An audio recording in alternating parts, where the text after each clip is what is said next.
one rate for all their transactions. That's the rate part of rate plus surcharge. And then somewhere else looking for surcharges. Now, here's a rate plus surcharge statement. Notice here they've got one rate, 1.55% for every single transaction. Discover, Visa, MasterCard, all of these, and there's all their volume broken out for these different categories they've got. But it's one rate. But wait, there's more. You go further down in the statement, you find all these line items. Now, notice something interesting about this. You notice that these names over here, these are interchange rate labels. Earth, Rewards One, Debit Small Ticket, these are real interchange rate labels. But there are no real interchange rates here. In fact, there are no rates listed at all. If you were to do the math on any of these and just do a quick spot check and see how much they're charging for each one of these line items as far as a percent is concerned, for example, if I take this Rewards One right here, and I would take $47.15, that's how much they bill them, and divide it by the volume, it comes out to almost 2.5%, 2.44 if you want to be exact. So about 2.5% there that they're surcharging these rewards card transactions, in addition to the 1.55 they charged in the first place. Let me go back to that screen.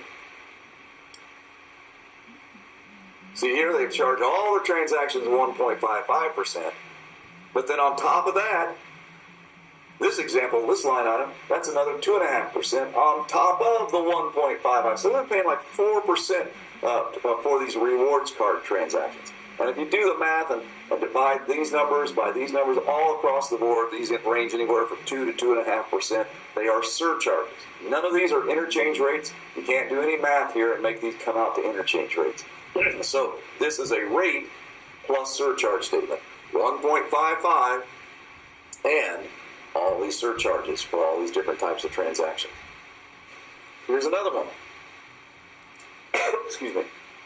Visa and MasterCard up here, not a lot of volume, but 1.85 is their rate for all their transactions. All 37 Visa transactions, all 20 MasterCard transactions paid the same amount, 1.85%.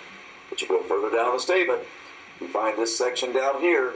Here's all these line items that are surcharges. And again, they're interchange rate labels. So just because you have interchange rate labels does not mean it's an interchange plus statement.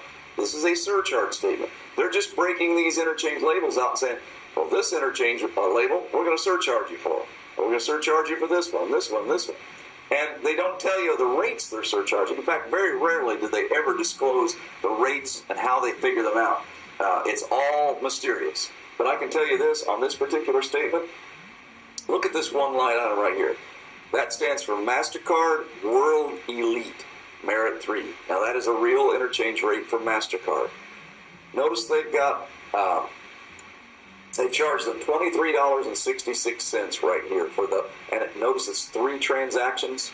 They've had 3 transactions with that MasterCard World Elite card, $455 in sales volume for those 3 transactions. If you divide the fees right here by the volume, that comes out to 5.2%. In other words, they charge them 1.85 for all their transactions, including these 3. They've already paid 1.85% for these 3 transactions. And in addition to that 1.85, this turns out to be another 5.2% on top of it. They're paying 7% for these 3 transactions. And again, it's entirely up to the processor to determine how much they want to surcharge, what they want to surcharge, and how much they want to surcharge. And very rarely can we figure it out. I would say hardly never can a merchant figure out how they come up with these surcharge rates. And it's just completely dishonest and deceptive.